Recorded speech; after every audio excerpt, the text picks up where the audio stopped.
कहानी की शुरुआत होती है 1997 वॉशिंगटन में, जहां हम केट नाम की एक औरत को देखते हैं जो अपने बेटे जेसी को लेकर अपने माता पिता जीन और बर्नीस से मिलने जा रही थी। दरअसल जेसी अपने नाना जीन के साथ शिकार पर जाने वाला था, जिसके लिए जीन भी बहुत खुश थे और वो सुबह से उनके आने का इंतजार कर रहे थे। उनके आते ही जीन कहते हैं कि उन्हें अपने सफर पर निकलना चाहिए, इसलिए बर्नीस जल्दी से उन दोनों के लिए खाना पैक कर देती है और फिर ये दोनों जंगल की तरफ निकल जाते हैं। मंजिल पर पहुंचकर जीन एक जगह अपनी गाड़ी पार्क कर देता है और फिर वो ट्रंक से बंदूक निकालकर जेसी को देता है। थोड़ा आगे जाकर वो अपनी बंदूक को निशाने पर रखते हैं और फिर एक हिरन उन्हें नजर आया। ग्रैंडपा जीन जेसी से उस पर गोली चलाने को कहते हैं। जेसी निशाना लगाता है और हिरन को घायल कर देता है। फिर ये दोनों उस हिरन के पीछे जाने लगते हैं। ये लोग थोड़ा ही आगे गए थे, लेकिन जेसी को भूख लग रही थी, इसलिए वो एक जगह रुककर अपना सैंडविच निकालने लगता है। इस बीच जीन उससे आगे निकल गया था। वो उस हिरन को ढूंढ लेता है, जिसे देखकर वो बहुत खुश होता है, लेकिन जब वो पीछे मुड़कर देखता है तो जेसी वहां नहीं होता। वो हिरन को मारकर जेसी को ढूंढने लगता है। इस बीच हम जेसी को देखते हैं, जिसे झाड़ियों में कोई चीज दिखती है। वो उसे अपना सैंडविच देता है, लेकिन वो चीज वहां से भाग जाती है, इसलिए जेसी उसके पीछे जाने लगता है। भागते भागते वो एक ऐसी जगह पहुंचता है जहां एक अजीब सी सीढ़ी होती है। आसपास ना कोई घर था, ना कोई आबादी, और ऐसी किसी चीज का वहां होना बहुत ही हैरान कर देने वाला था। जंगल के बीचों बीच होने के बावजूद ये सीढ़ियां बिल्कुल नहीं लग रही थीं, जैसे किसी ने अभी हाल ही में इन्हें यहां लगाया हो। ये देखकर जेसी की जिज्ञासा और भी बढ़ जाती है और वो इन सीढ़ियों पर चढ़ने लगता है। इधर जीन परेशानी में जेसी को ढूंढ रहा था। रास्ते में उसे जेसी का बैग मिलता है, जिसे देखकर वो और भी घबरा जाता है, क्योंकि आसपास देखने पर भी जेसी वहां नहीं था। ये जंगल है, कुछ भी हो सकता है, और जेसी एक बच्चा है। दूसरी तरफ जेसी जब इन सीढ़ियों पर था तो उसे वही जानवर फिर से दिखता है जो उसे थोड़ी देर पहले दिखा था, लेकिन वो कोई आम जानवर नहीं था। इसलिए जेसी डर कर नीचे उतर आता है और तभी अचानक कुछ अजीब से हाथ उसे पकड़ लेते हैं। जेसी की चीख की आवाज उसके दादा जीन ने भी सुन ली थी, तो वो जल्दी से उसे बचाने के लिए भागता है। उसे भी अपने सामने वही रहस्यमयी सीढ़ियां दिखाई देती हैं, लेकिन जेसी वहां नहीं था। तभी सीढ़ियों के पीछे से जेसी चिल्लाकर उसे बुला रहा होता है। वहां एक दरवाजा था जहां से कोई जेसी को अंदर खींचने की कोशिश कर रहा था। जीन उसे बचाने के लिए उस चीज पर गोली चलाता है, लेकिन वो चीज जीन को भी अंदर खींच लेती है। अब कहानी 20 साल बाद की दिखाई जाती है, जहां हम दो भाइयों जोश और निक को देखते हैं, जो उन्हीं जंगलों में हाइकिंग पर जाने वाले थे। रास्ते में वो एक जगह सामान लेने के लिए रुकते हैं। वहां की स्टोर ओनर से उनकी कुछ बातें होती हैं, जिससे उसे पता चलता है कि ये लोग पास के जंगलों में हाइकिंग पर जा रहे हैं। स्टोर ओनर उन्हें सावधान करता है कि रेड मून के समय कई लोग इन जंगलों में खो चुके हैं, इसलिए उन्हें ध्यान रखना चाहिए। जॉश को उसकी बातों पर भरोसा नहीं था, मगर निक देखता है कि उस कैफे में कई मिसिंग लोगों के पोस्टर लगे हुए हैं। वो थोड़ा घबरा जाता है।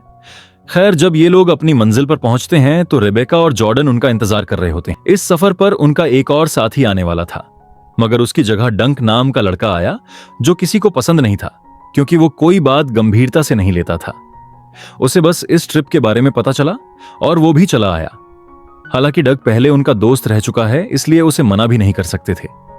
इसलिए ये लोग अपने बैग्स पैक करके जंगल की तरफ अपना सफर शुरू कर देते हैं। 5 घंटे चलने के बाद सब थक गए थे, लेकिन रेबेका बताती है कि अभी तो वो आधा रास्ता भी नहीं चले हैं, इसलिए वो रुककर आराम नहीं कर सकते। लेकिन थोड़ा और दूर जाने के बाद सब आराम करने का फैसला करते हैं, क्योंकि निक बहुत थक चुका था। तब जोश जब निक का बैग उठाने में मदद करता है तो उसे अंदाजा होता है कि निक ने जरूरत से ज्यादा सामान बैग में भर लिया है। सब उसका मजाक उड़ाते हैं और उसे सलाह देते हैं कि एक्स्ट्रा सामान वहीं छोड़ दे। जोश अपने भाई की मदद करता है। थोड़ा आगे जाने पर उन्हें एक झोपड़ी मिलती है। ये देखकर वो थोड़े हैरान होते हैं कि आखिर ये किसने बनाई होगी, लेकिन लड़कियों को यह जगह कुछ ठीक नहीं लगती, इसलिए वो आगे बढ़ने का फैसला करते हैं। आगे जाकर जब रेबेका अपनी शूलेस बांधने के लिए रुकती है तो बाकी सब थोड़ा आगे निकल जाते हैं। तभी अचानक एक डरावनी सी औरत वहां आ जाती है। वो सीधे रेबेका की तरफ बढ़ रही थी। रेबेका ने जब उसके घायल पैर देखे तो डर के मारे अपना सिर उठाती है, लेकिन उस औरत का चेहरा तो और भी ज्यादा भयानक था और वो अजीब सी आवाजें भी निकाल रही थी। रेबेका बहुत डर गई थी, लेकिन जब उसने दोबारा ऊपर देखा तो वो डरावनी औरत गायब थी। रेबेका भागकर अपने दोस्तों को बुलाती है। वो सब दोबारा उसी झोपड़ी के पास पहुंचते हैं, मगर इस बार उसके अंदर वही डरावनी औरत पहले से मौजूद थी। रेबेका चिल्लाने लगती है। उसके दोस्त आगे निकल गए थे, मगर उन्होंने उसकी चीखें सुन ली। वो उसके पास जाकर देखते हैं कि रेबेका बहुत डरी हुई है। रेबेका सबको उस औरत के बारे में बताने की कोशिश करती है, लेकिन सबको लगता है कि शायद वो ज्यादा थक चुकी है, इसलिए उसे वहम हो रहा है। डंक उसकी बात का मजाक उड़ाकर थोड़ा आगे निकल जाता है, लेकिन निक को थोड़ी चिंता होती है, क्योंकि उस स्टोर ऑनर ने भी उन्हें यहां आने से मना किया था। तभी वो सब डंक की चिल्लाने की आवाज सुनते हैं। वो भागकर देखने जाते हैं तो उन्हें जमीन पर डंक के कपड़े मिलते हैं, लेकिन डंक वहां नहीं होता। तभी डंक पानी से निकलकर उन पर हंसने लगता है, मगर उसका यह मजाक उसी पर उल्टा पड़ जाता है। जब वो देखता है उसके शरीर पर बहुत सारी लीचेस चिपकी हुई हैं, तो वो डर जाता है। जार्डन लाइटर की मदद से उन्हें हटाने की कोशिश करती है, जिसके बाद वो सब फिर से आगे बढ़ जाते हैं। थोड़ा आगे जाने पर उन्हें किसी आदमी की आवाज सुनाई देती है, जो बहुत ही डरा हुआ और गुस्से में था। वो आदमी किसी से बात कर रहा था। दरअसल ये वही औरत थी जिसे रेबेका ने देखा था। वो औरत सिर झुकाकर उसकी बातें सुन रही थी, जबकि वो आदमी बार बार उससे माफी मांग रहा था। अब इससे पहले कि वो कुछ समझ पाते, वो आदमी उन्हें वहां से भागने के लिए कहता है। तभी वो औरत भी उन्हें अपना चेहरा दिखाती है। उसके हाथ में एक बच्चा भी था, जो काफी देर से रो रहा था। बच्चे की आवाज से तंग आकर वो आदमी अपनी बंदूक निकालकर खुद पर गोली चला देता है, लेकिन वो आदमी अब भी जिंदा था। इस डरावनी औरत को देखकर रेबेका फिर से रोने लगती है। ये सब उनके लिए काफी डरावना था। तब वो औरत अपने बच्चे को एक हाथ में उठा लेती है। ये देखकर सारे दोस्त डर जाते हैं, क्योंकि ये कोई इंसानी बच्चा नहीं था, बल्कि कोई जीव था। सब लोग बौखला जाते हैं। तब वो आदमी उन्हें बंदूक दिखाकर वहां से भागने के लिए कहता है, और ये लोग वहां से निकल जाते हैं। इस हड़बड़ी में जोश से निक का बैकपैक वहीं रह जाता है। अब ये सब एक जगह रुककर सोचते हैं कि उन्हें अब आगे क्या करना चाहिए। निक कहता है कि उन्हें वापस लौट जाना चाहिए, लेकिन जार्डन कहती है कि कुछ ही देर में रात हो जाएगी और उनके पास वापस लौटने का समय नहीं है, इसलिए उन्हें रात यहीं गुजारनी होगी। निक बहुत डरा और परेशान था, इसलिए वो सब पर चिल्लाता है, मगर जोश उसे शांत करने की कोशिश करता है। ये इलाका आबादी से काफी दूर था और पार्क रेंजर्स से भी उनका संपर्क नहीं हो सकता था, इसलिए मजबूरन इन लोगों को यहीं रात गुजारनी पड़ी। इसी समय डंक एक खास तरह की मशरूम वाली ड्रिंक पी लेता है, जिसे वो नशे की तरह इस्तेमाल कर रहा था। साफ दिख रहा था कि उसके दिमाग पर इस मशरूम का असर हो रहा है। रात होते ही सब अपने अपने टेंट्स में सोने चले जाते हैं, लेकिन जोश कहता है कि वो बाहर बैठकर पहरा देगा। अब जब सब सो रहे थे, तो तभी कोई डंक का स्लीपिंग बैग खींचने लगता है, क्योंकि डंक नींद में था। वो सपने में खुद को और जार्डन को देख रहा था, लेकिन जैसे ही उसकी आंख खुलती है, वो अपने ऊपर एक राक्षस को देखता है, जो डंक के शरीर को नोचने लगता है। डंक को अंदाजा भी नहीं था कि वो राक्षस उसे कितनी दूर ले आया है। दर्द के मारे वो चिल्लाने लगता है। उसके दोस्त ये आवाजें सुन लेते हैं, और जब उन्हें पता लगता है कि डंक गायब है, तो उन्हें चिंता होने लगती है।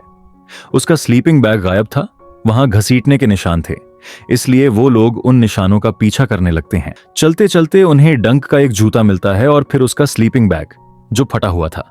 जार्डन कहती है कि जरूर ये किसी जानवर का काम होगा। निक भड़क जाता है और पूछता है, किस तरह के जानवर का? मगर जार्डन को कोई अंदाजा नहीं था। न वहां डंक था, न उसकी लाश। रेबेका कहती है कि उन्हें शॉर्टकट लेकर यहां से निकलना होगा, ताकि वो पास के रेंजर स्टेशन तक पहुंच सकें। जोश कहता है कि जब तक वो डंक को ढूंढ नहीं लेते, इनमें से कोई भी नहीं जाएगा। तभी उन्हें थोड़ी दूरी पर एक रोशनी दिखाई देती। उन्हें लगता है कि शायद वो डंक होगा, इसलिए वो सब उस रोशनी की तरफ बढ़ते हैं। लेकिन वहां पहुंचकर उन्हें वही रहस्यमयी सीढ़ियां दिखाई देती हैं, जिन्हें हमने कहानी की शुरुआत में देखा था। अब इस बात का जवाब किसी के पास भी नहीं था कि आखिर इनमें लगी लाइट्स कैसे जल रही थीं। खैर, जोश उन सीढ़ियों पर चढ़ जाता है, लेकिन निक उसे नीचे आने के लिए कहता है। तभी जोश को सीढ़ियों के पीछे एक दरवाजा नजर आता है और उसे अंदर किसी की आवाज भी सुनाई देती है। उन्हें लगा कि शायद ये डंक होगा, इसलिए वो अंदर जाने का फैसला करते हैं। जोश जोर लगाकर दरवाजा खोलता है, लेकिन जैसे ही उसने अंदर कदम रखा, वो सीढ़ियों से फिसलकर नीचे गिर जाता है, जिस वजह से उसका पैर भी जख्मी हो जाता है। निक उसकी मदद करने के लिए नीचे जाता है। वो देखते हैं कि यह जगह बहुत बड़ी है, जिसे देखकर वो दोनों हैरान रह जाते हैं। दोनों लड़कियां उन्हें ऊपर आने के लिए कहती हैं, लेकिन तभी उन्हें फिर से किसी के चिल्लाने की आवाज सुनाई देती है, इसलिए ये लोग उस आवाज का पीछा करते हैं। थोड़ा आगे जाने पर उन्हें एक बच्चा मिलता है, जो डर के मारे एक कोने में बैठा हुआ था। ये बच्चा और कोई नहीं बल्कि जेसी था, जो आज से 20 साल पहले गायब हो चुका था। जेसी कहता है कि उन्हें यहां से निकलना होगा, वरना वो हमेशा के लिए यहीं फंस जाएंगे। खैर, ये लोग आगे बढ़ते हैं। एक जगह जेसी रुक जाता है क्योंकि उसने कुछ देखा। जब जोश और निक उसके पास आए और सामने की तरफ रोशनी डाली तो उन्होंने भी एक भयानक जीव को देखा। सब लोग भागने लगते हैं और अंत में वो उस दरवाजे के करीब पहुंच गए। जोश कहता है कि शायद वो चीज चली गई है, मगर अचानक पीछे से हमला करके वो चीज जोश को मार देती है। निक अपने भाई को नहीं बचा सका क्योंकि वो बाहर आ चुका था। अपने भाई की मौत से निक पूरी तरह टूट चुका था। दोनों लड़कियां उसे भागने के लिए कहती हैं, मगर निक वहीं लेट जाता है। तभी वो राक्षस जोर जोर से दरवाजा तोड़ने की कोशिश करने लगता है। अपनी जान बचाकर उन लोगों को वहां से भागना पड़ा। भागते भागते निक एक गड्ढे में गिर जाता है जहां बहुत सारी लाशें पड़ी थीं। वहां उन्हें डंक की लाश भी मिलती है। निक डंक की लाश देखकर रोने लगता है। तभी रेबेका एक ट्रेलर देखकर रुक जाती है जो वहां पार्क किया हुआ था।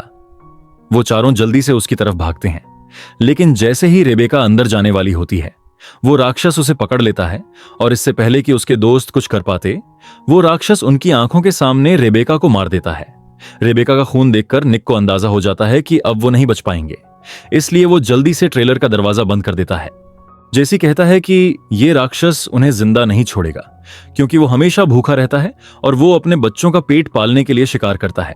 एक बार जब वो किसी इंसान की गंध सूंघ ले तो उसे मारकर ही छोड़ता है। निक जेसी से पूछता है कि वो जिंदा कैसे बचा, लेकिन उससे पहले कि वो कुछ बता पाए वो राक्षस जोर जोर से ट्रेलर को हिलाने लगता है। ये लोग डरे हुए थे, उन्हें अपनी मौत सामने नजर आ रही थी। उन्हें जल्द ही कुछ करना होगा, वरना ये राक्षस उन्हें भी मार डालेगा। तभी निक अपने भाई की मौत पर रोने लगता है। वो कहता है, मैं शायद उसे बचा सकता था क्योंकि उसने हमेशा मेरा साथ दिया है। जार्डन उसे समझाती है, इसमें तुम्हारी कोई गलती नहीं थी, तुम अब भी हमें बचा सकते हो। यह सुनकर निक थोड़ा शांत हो जाता है। जब वो लोग बात कर रहे थे तभी जेसी उन्हें अपना नाम बताता है और तब निक को अंदाजा होता है कि जेसी वही लड़का है जो आज से 20 साल पहले गायब हो गया था, क्योंकि निक जेसी के साथ स्कूल में पढ़ता था। ये सब सुनकर उन्हें यकीन नहीं होता है क्योंकि निक तो बड़ा हो चुका है, मगर जेसी की उम्र अब भी वैसी ही है। तब जेसी बताता है कि जब वो उस लाल दरवाजे के पार गया तो उसे ऐसा महसूस हुआ जैसे वो किसी दूसरी डायमेंशन में आ गया हो। वो बताता है कि उन्हें कई बार वहां से निकलने के रास्ते मिले, लेकिन वो कभी बाहर नहीं निकल पाए क्योंकि वो राक्षस हमेशा उनके इंतजार में रहता था और वो दरवाजा अपनी जगह बदलता रहता था। इसका मतलब यह हो सकता है कि जेसी ने शायद टाइम ट्रैवल किया या उसके लिए समय बहुत धीमा गुजरा। यकीन करना मुश्किल था, मगर इस फिल्म में बहुत कम सवालों के जवाब मिलते हैं। कुछ देर बाद जार्डन को एहसास होता है कि बाहर शांति है। शायद वो राक्षस अब यहां से जा चुका है, इसलिए उन्हें बाहर जाकर देखना चाहिए। निक उसे रोकता है, लेकिन जार्डन समझाती है, हम हमेशा के लिए यहां छुपकर नहीं रह सकते। ड्राइवर के केबिन से जार्डन को एक राइफल मिलती है, साथ ही कुछ बुलेट्स भी। अब निक और जार्डन बाहर जाते हैं जबकि जेसी कुछ बर्तन बाहर फेंकता है ताकि वो राक्षस आकर्षित हो। जैसे ही वो राक्षस उनकी तरफ मुड़ता है, जार्डन की बंदूक जाम हो जाती है। बड़ी मुश्किल से वो एक गोली राक्षस पर चलाती है, लेकिन उसका कोई असर नहीं होता और वो एक ही झटके में जार्डन को बुरी तरह जख्मी कर देता है। निक जल्दी से ट्रेलर का दरवाजा बंद कर देता है ताकि वो राक्षस अंदर ना आ पाए। निक बहुत ज्यादा गुस्से में था। उसने अपने सारे दोस्तों को खो दिया था। अब उसे इस राक्षस से बदला लेना था। वो एक गैस सिलेंडर और लाइटर उठाता है और जेसी से कहता है कि उसके बाहर जाने के बाद वो दरवाजा बंद कर दे। वो बाहर जाकर उस गैस कैन को दूर फेंकता है, जिससे वो राक्षस उसकी ओर आकर्षित हो जाता है और जैसे ही वो पास आता है, निक उसकी तरफ लाइटर फेंकता है, जिससे वो राक्षस जलने लगता है। आखिरकार वो राक्षस वहां से भाग जाता है। शायद वो जलकर खत्म भी हो गया हो। निक देखता है कि वो जादुई सीढ़ियां भी अब जल रही थीं। तभी जेसी उसके पास आकर कहता है, मुझे घर जाना है। और सुबह होते ही हम दोनों को पुलिस के पास देखते हैं जो उन्हें बचाने आई थी। पुलिस भी ये जानकर हैरान थी कि जेसी वही बच्चा है जो आज से 20 साल पहले गायब हुआ था। तभी जेसी की मां और नानी उससे मिलने आती हैं। वो लोग एक दूसरे को देखकर हैरान भी थे, खुश भी। काफी कुछ बदल चुका था, मगर जेसी वैसा का वैसा ही था। जेसी अपनी मां से माफी मांगता है। असल में जेसी के साथ उसका ग्रैंडपा भी उस डायमेंशन में चला गया था, मगर वो बच नहीं सका। पुलिस की पूछताछ के बाद निक को छोड़ दिया जाता है और मूवी के अंत में हम दोनों दोस्तों को एक साथ देखते हैं जो अब धीरे धीरे रिकवर हो रहे हैं। और यहीं पर मूवी का अंत होता है। दोस्तों, आपको मूवी कैसी लगी कमेंट में जरूर बताइएगा और चैनल को जरूर सब्सक्राइब करना। मिलते हैं अगली वीडियो में, तब तक के लिए अपना ख्याल रखिएगा।